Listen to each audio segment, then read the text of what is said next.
stood frozen in the boardroom, watching Martin Caldwell click through my slides. The presentation I had spent 3 weeks building. Every graph, every data point, every solution mine. He called it his vision. The CEO nodded, impressed. Applause filled the room. My heart pounded so hard I thought everyone could hear it. Martin smiled at the executives, his voice smooth and confident. He answered their questions using my research, my late nights, and my work. Nobody looked at me. I sat at the back of the table, invisible. My hands gripped the edge of my notebook until my knuckles turned white. Every word he spoke felt like theft. Every compliment he received felt like a slap. This was my project, my ideas, my sacrifice. But in that moment, watching him take credit for everything, I realized something worse. He planned this. He wanted this. And he thought I would stay silent. The applause died down slowly. Martin turned toward me, and for 1 second I thought he might acknowledge my work. Instead, he gave me a look I will never forget. It was not gratitude, it was not respectful. It was a smirk, small, cold, deliberate. His eyes said everything his mouth did not. Stay quiet, do not make a scene, accept your place. That look cut deeper than any words. My throat tightened. I wanted to stand up, to shout, to tell everyone the truth, but my voice caught. Fear held me down. Fear of being called dramatic, emotional, difficult. So I smiled back weakly, hatting myself for it. The meeting ended. People filed out, congratulating Martin. I sat there alone, staring at the screen still showing my work under his name. My pen snapped in my hand. I looked down at the broken pieces and realized something had broken inside me too, but not the way Martin thought. The room emptied. Silence pressed down on me like a weight. I stared at the presentation screen, my ideas still glowing under Martin's name. My thoughts burned with one clear sentence. He just erased me in front of everyone, not by accident, not by mistake. He planned this moment. He orchestrated my invisibility. For weeks, I had suspected something was wrong. Meetings without me, emails ignored, credit stolen in small ways, but this was different. This was war. And he thought he had already won. I sat in that empty boardroom and made a choice. I was not going to disappear quietly. I was not going to let him push me out without a fight. If Martin wanted to play games, I would play better, smarter, quieter. I stood up slowly, gathered my things, and walked out. My face is calm. My mind is racing. He tried to push me out quietly. But when I pushed back, everyone would hear it. My name is Alina Brooks. I am 34 years old. I worked as a project manager at Harlow Technologies for 6 years. I was the one who stayed late fixing other people's mistakes. The one who turned failing projects into success stories. The one who made Martin Caldwell look like a genius when he was barely competent. I learned early that being good at my job meant being invisible. Do the work, do not complain, do not ask for recognition. I believed that loyalty mattered. I believed that hard work would speak for itself. I was wrong. Martin was my supervisor, 15 years older, smooth-talking, well-connected. Everyone liked him.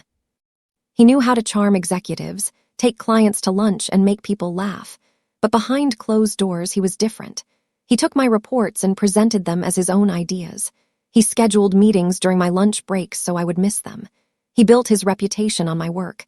And I let him because I thought staying quiet was professional. I thought playing the game meant keeping my head down. When I first started at Harlow Technologies, I was excited.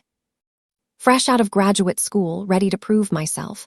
Martin seemed like a good mentor. He praised my work, called me his right hand, told executives I was essential to the team. I worked weekends. I skipped vacations. I answered emails at midnight. I thought I was building a career. I thought loyalty would be rewarded. Martin would stop by my desk with coffee, asking about my ideas. I gave them freely, thinking we were collaborating. Then those same ideas would appear in his presentations the next week, polished and renamed. At first, I told myself it was normal. Managers take credit for their team's work. That is how companies work. But slowly, I noticed a pattern. My name disappeared from reports. My contributions were mentioned less and less. When I brought it up once, Martin laughed. "We are a team, Alina. There is no I in the team." I smiled and nodded, swallowing my frustration. I thought being a good team player meant staying silent. The cracks started showing about 2 years in. Small things at first. Meetings scheduled without inviting me. Emails I sent that Martin never answered. Then he would bring up the same topics. In meetings, acting like nobody had mentioned them before. When I reminded him I had sent suggestions, he would shrug. I must have missed that. It happened too often to be an accident. He started making comments in front of others. Alina can be a bit intense sometimes.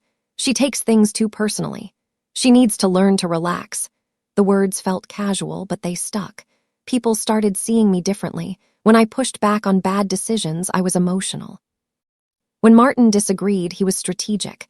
I started saving everything. Every email, every report, every piece of data. I did not know why yet. It just felt necessary. Like I was preparing for something I could not name. My instincts told me to build a paper trail. So I did, quietly, carefully, documenting everything. The promotion was supposed to be mine. 3 months of performance reviews. My projects exceeded targets. My client satisfaction scores were the highest on the team. Even Martin admitted I deserved it. "You are definitely next in line," he told me over lunch. "Just a matter of timing."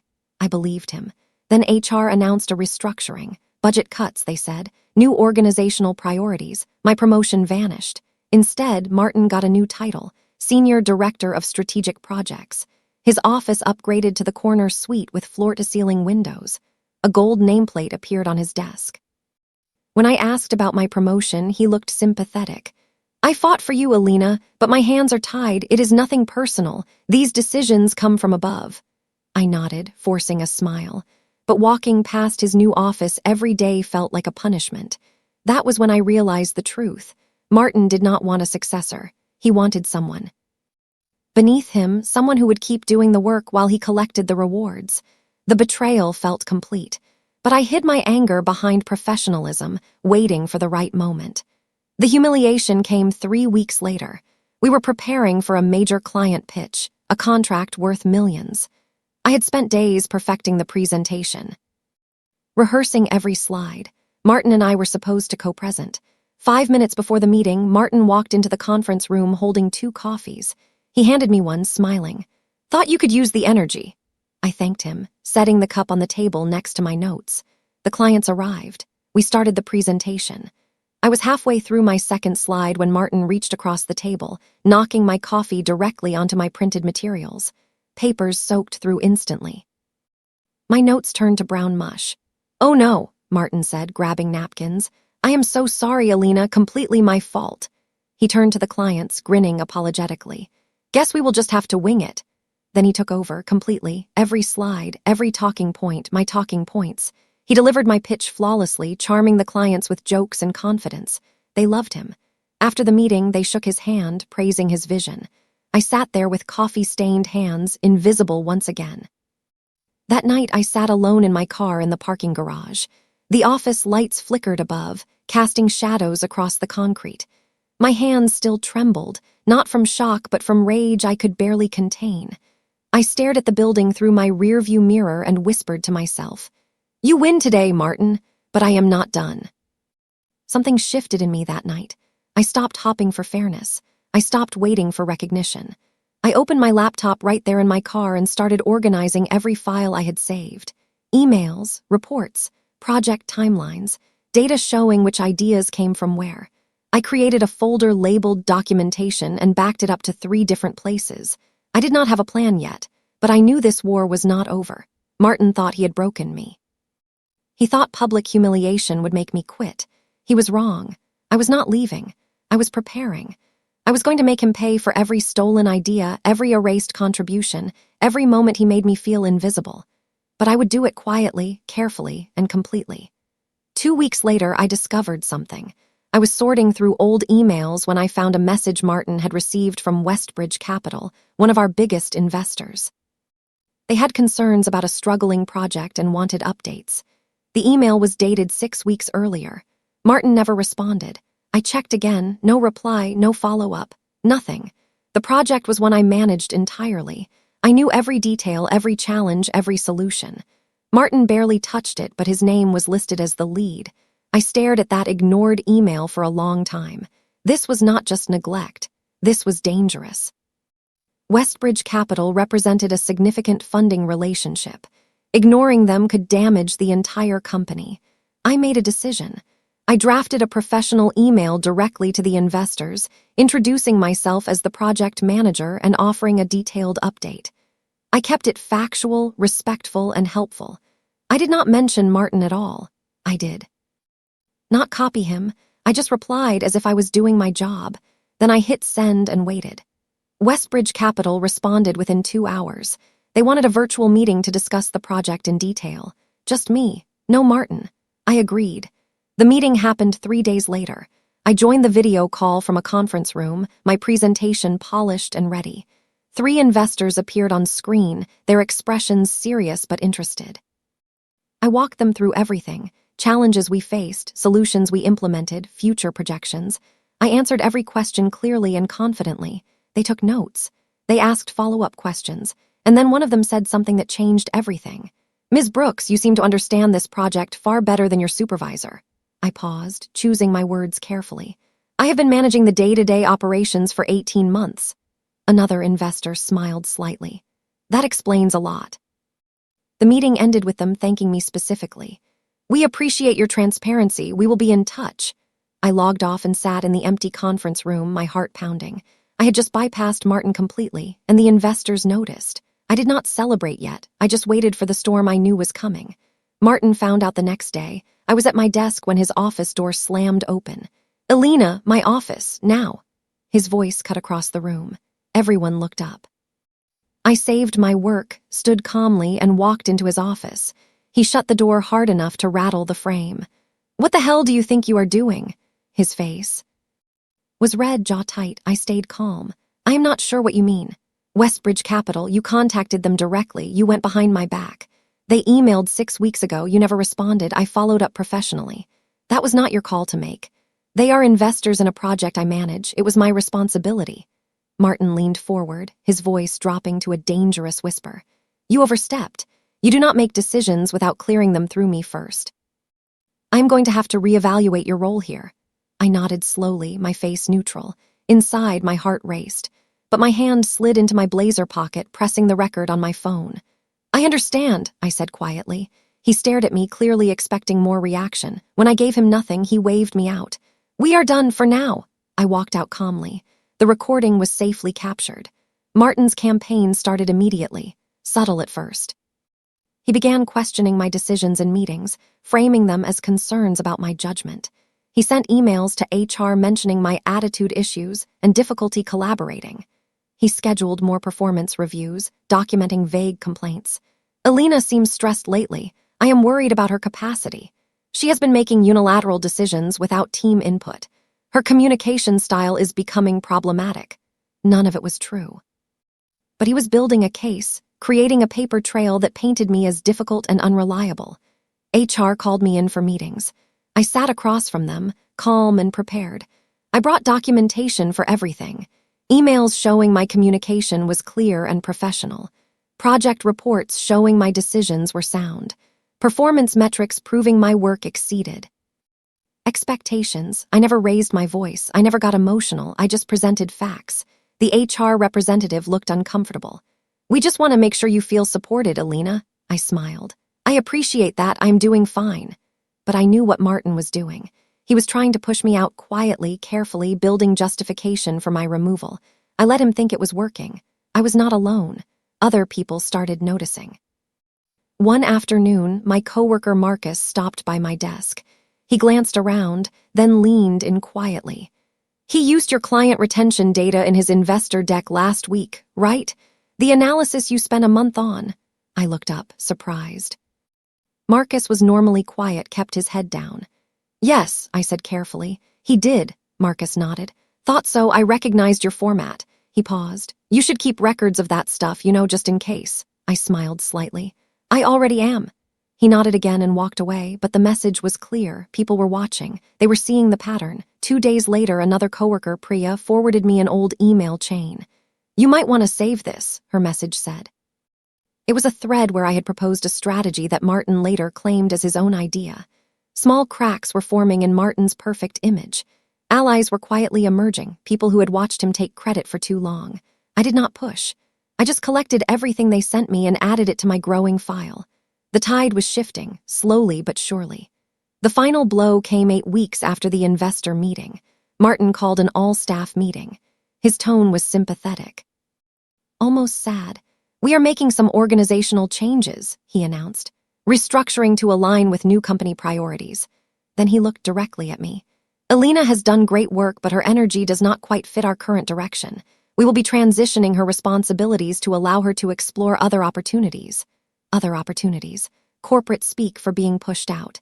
He said I would train my replacement, a guy named Trent, Martin's friend from his previous company. Someone loyal to him. Everyone in the room avoided eye contact with me. I sat there, expressionless. Then I did something Martin did not expect. I smiled. "Of course," I said calmly. "Happy to help with the transition." Martin blinked, clearly surprised. He expected anger, tears, arguments. Instead, I was agreeable, too agreeable. I saw the flicker of confusion cross his face, maybe even concern. Good. He should be worried because I was not broken. I was ready. That evening, I made one phone call from my car. The number I had saved from the Westbridge Capital meeting. A direct line to one of the senior investors, Kyle Brennan. He answered on the third ring. "Ms. Brooks, I was hoping I would hear from you." "Mr. Brennan, thank you for taking my call. I wanted to reach out about the Harlow project. There are some developments you should be aware of." I kept my voice steady, professional. "I am being phased out of my role.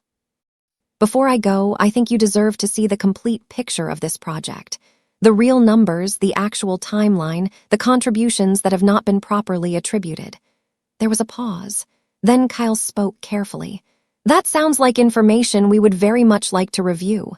I can send you detailed documentation. Everything is backed up with emails, reports, and data. Send it tonight. I will make sure the right people see it." "Thank you, Mr. Brennan." "No, Ms. Brooks, thank you for your integrity."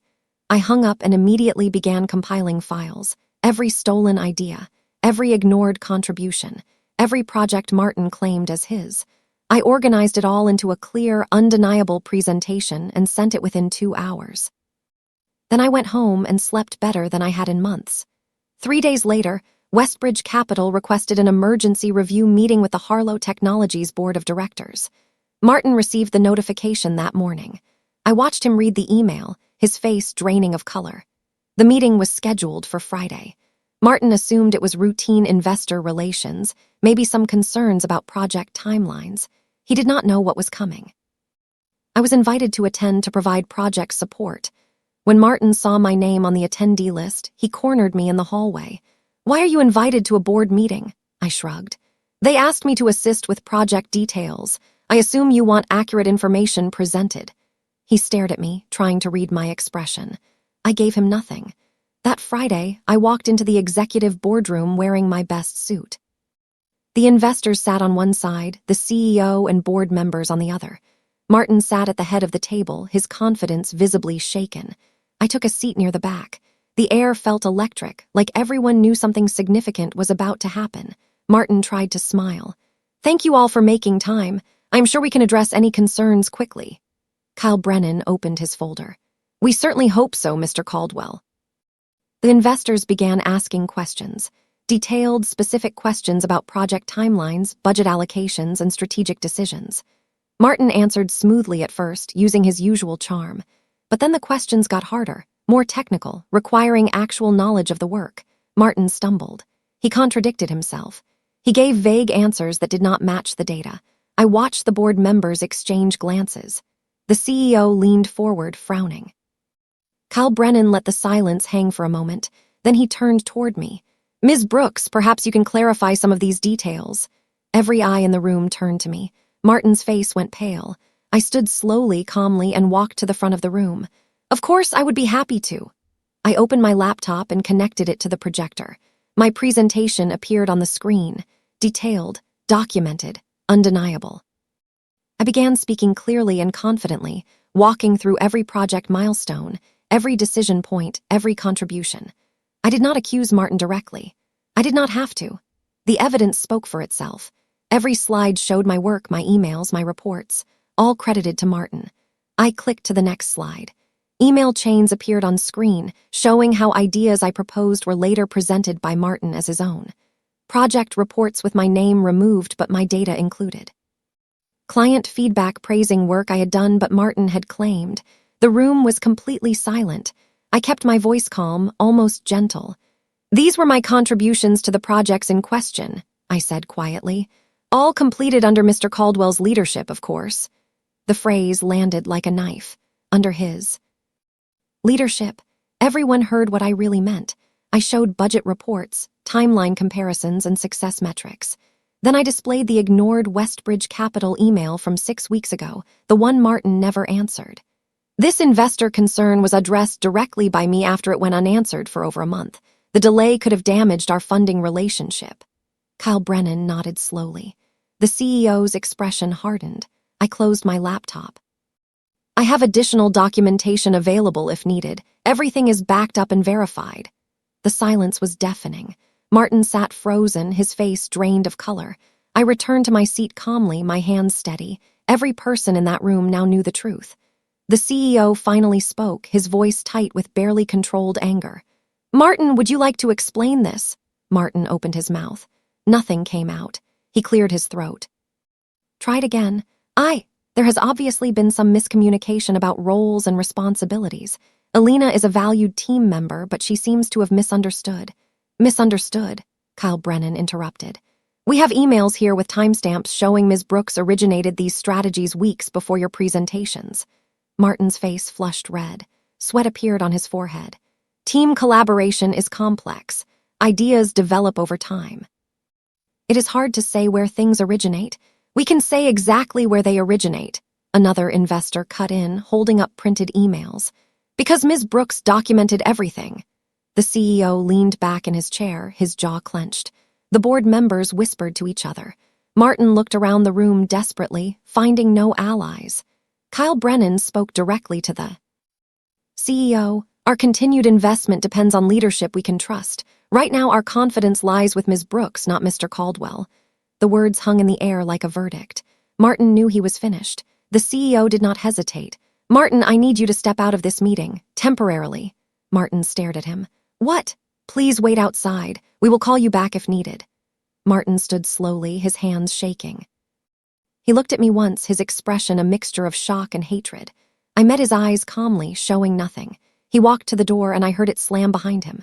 The sound echoed through the silent boardroom. I exhaled slowly, carefully, keeping my composure. The CEO turned to me. Ms. Brooks, how long have you known about these discrepancies? I chose my words carefully. Long enough to document them thoroughly. He nodded, his expression grim. And you only brought this forward now because I was being forced out. I wanted to make sure the company and the investors had complete information before that happened. Kyle Brennan smiled slightly. That took courage. It took documentation, I corrected quietly. The room fell silent again, but this time it felt different. The power had shifted completely. Martin was gone, and I was still standing. The meeting continued for another hour without Martin. The board reviewed my documentation, asked detailed questions, and discussed next steps. I answered everything honestly, professionally, never gloating or celebrating. When it finally ended, the CEO asked me to stay behind. The investors left, but Kyle Brennan remained. Ms. Brooks, the CEO began, obviously we have serious concerns about what we learned today. We will be conducting a full investigation. I nodded. I understand, Kyle spoke up. We would like to discuss something else. Our firm has been considering expanding our operational involvement with Harlow Technologies. We need leadership we can trust. He paused. We would like to move forward with this partnership, but only if you are leading these projects. I looked between them, letting the offer sink in. Project leadership, direct investor backing, everything Martin had but actually earned. I would need to consider that carefully, I said calmly, not desperate, not grateful, professional. The CEO nodded, clearly impressed. Take a few days, we will be in touch. I stood, shook their hands, and walked out with my head high. Martin was nowhere to be seen. Martin's suspension turned into termination within a week. The investigation moved quickly once HR started talking to other employees. Stories emerged. Other people Martin had taken credit from, other projects he had mismanaged. The pattern was undeniable. His name was removed from company materials. His office was cleared out. The gold nameplate disappeared. Rumors spread through the company quickly. Some people were shocked. Others were not surprised at all. I never commented publicly. When coworkers asked me what happened, I simply said, the board made their decision based on the information available. Marcus stopped by my desk one afternoon. Everyone knows you took him down. I looked up calmly. I just provided documentation. The truth took him down. He smiled. Either way, well done. But I did not feel victorious.